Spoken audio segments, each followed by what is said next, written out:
Welcome to Season 6 of the Directors Club podcast, exclusively for Child Care Center owners and directors. I'm Noelle Dentino, ex-corporate girl turned Child Care Center owner. I took my corporate experience, paired it with my sister's early education background to create easy-to-implement business practices that have made our center, Scribble Time, a huge raging success in our community. And now I'm here to share it all with you to help you gain back time in your day, jumpstart projects you're working on, and find and hire that next great teacher. Let's do this. Hey there, it's Noelle from the Directors Club, and today I'm going to talk to you about employee check-ins. It is so hard to find teachers and assistants for our child care center, but when we get them, we don't want to lose them. An important part of a retention plan at your child care center should include employee check-ins. Checking in on employees on a regular basis is so important because it allows us to ensure that our employees are on track for the goals that they have set or to address any issues or concerns that may arise. This can help to improve employee engagement and motivation, and can also help to identify and address any problems or obstacles that may be hindering employment productivity or job satisfaction. And when we do regular check-ins, it can also serve as an opportunity for us to support and coach employees, which can help to improve their overall job satisfaction and also their performance in the classroom and build their classroom confidence. And so when I look at these check-ins, I think it's a time that they're not coming in and you're saying, oh, you need to improve this or you need to improve that. I want it to be just a discussion, just a checking in, and you're building a relationship with them.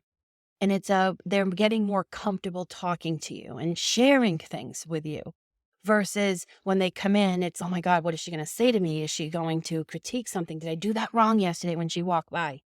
You don't want it to be that. So what I like to do, if you've never done these before, at your next staff meeting or in an email, send out an email or just say to them, I'm going to begin employee check-ins, and when I have an extra or on certain days, whenever you're going to do it, I'm going to call each of you in individually, and I just want to talk to you and have a conversation about how things are going at the center for you. This is not a meeting you're in trouble. There's nothing bad going to come out of it.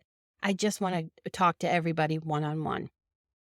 That way, when you call the classroom or you go in there and you ask one of them to come in the office, they're not having a panic attack on their way in. And so the biggest thing I get asked when I discuss these employee check-ins are people like, what do you talk about if it's not an observation? Or they don't really know what to do. So one good thing that I think is so helpful to us as directors is to have a list of questions for the employee check-in. So I'm just going to go through a few that I've come up with on our list and share them with you and hope that you can use these or they'll inspire you to ask something else. Number one can be, how are you feeling about the classroom or things going on in the classroom? Question 2, are there any challenges or obstacles that you're currently facing here? Number 3, is there any additional support or resources that you need in order to be successful in the classroom?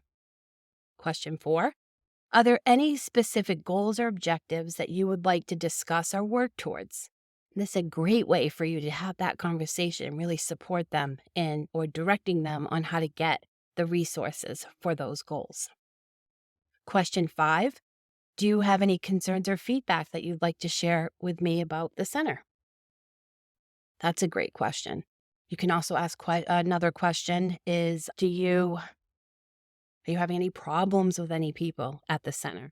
That's a great way to find out if they're struggling with maybe a parent relationship or if they're struggling with maybe an employee.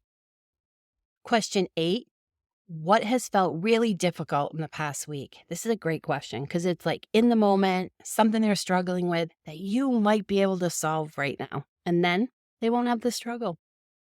Question 9, who's knocking it out of the park on this team? It's fun to find out who they value on the team and who their mentors are. Question 10, in terms of learning and growth, how can I support you more? Question 11, what's at the front of your thoughts at the moment? Question 12, what was a work and personal highlight in the last 30 days? What a great thing to think about, right? What did they do in the last 30 days that you might not know about that was a big highlight for them. This also is a great way to to progress your relationship with them because now you know something so personal and highlight something so important to them that you then can connect with them in the future until your next check-in. The next question is outside of work, how is everything going? While we're not counselors, we don't manage their personal lives. Sometimes some of them are so overwhelmed with something going on that maybe you can just lend an ear, provide them to support, whatever it is. But we all know that, like when you're carrying a burden from outside, it can affect your work, it can affect just what's going on with you. And it's just a nice question to ask somebody that you are mentoring. The next question I have is, what do you want to achieve in the next few months? Maybe they want to get it to learn to do curriculum, or they want to lead their first circle time, whatever it is, and maybe you can help facilitate. Another question is, are you happy with how we communicate? It's nice to know, like you might think you're doing such a great job as a director, like, oh, I send out these weekly emails, they're so great. And they don't even read. They could say, oh, I love the email, or I don't love the email, but I love the Facebook group that we have for the team. And then you'll have more of a direction of better ways to communicate with your teachers. Another question you can ask is, how can I support you? The next one is, how can I better keep you and the team motivated? That's a nice question to find out. If they just want recognition, you could maybe enter something like a recognition program at your school or leave her a note sometimes. These are things that you're going to learn. And the last question I have on my list is, within your current role, what could we do to make you happier?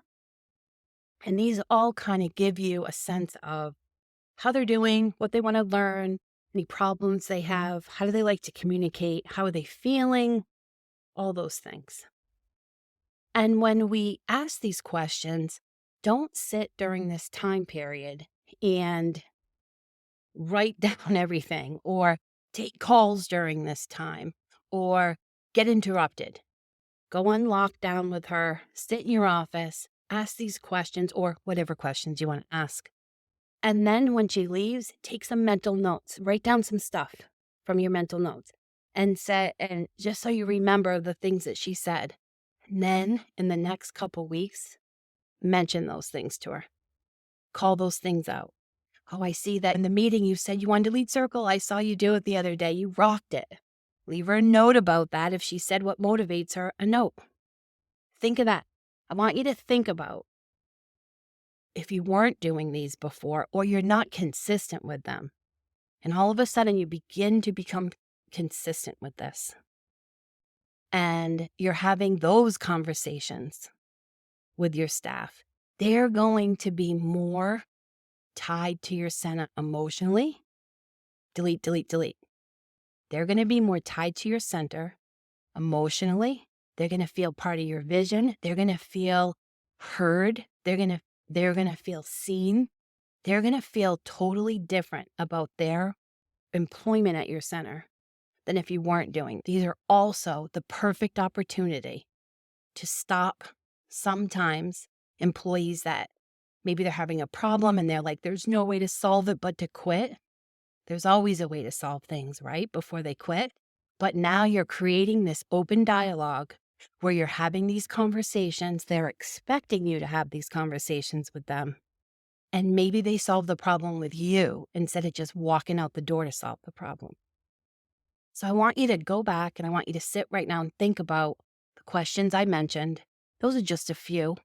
I wouldn't ask them all of them.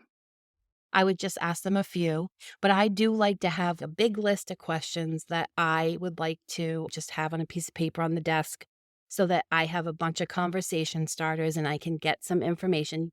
Because some of these girls are going to talk forever and some of them are not.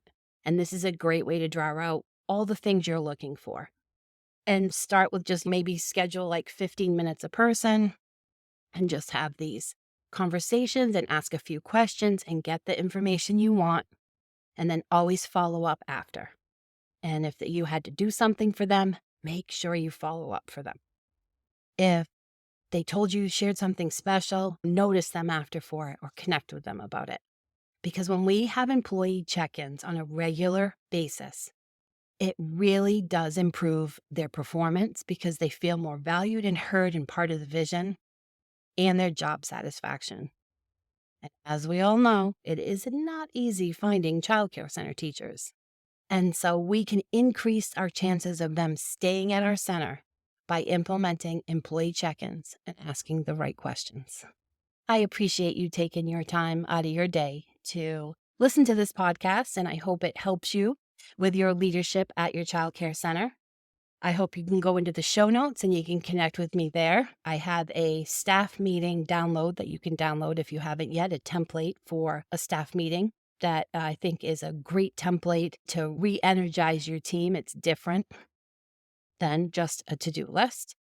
And be sure to follow us, subscribe to the podcast. I would love it if you would rate us and let me know how we're doing. And if you know another child care center director that would benefit from this information, please share it, because I know that we all do better when we support one another and share ideas and resources with one another. Have a great day, and I want you to know that I will be cheering you on. Talk to you soon. Bye, everybody. Thank you for listening to this week's episode. If you know another director who might benefit from listening, please share the link to my podcast. I love connecting with directors and sharing business tips and tools to make your life easier.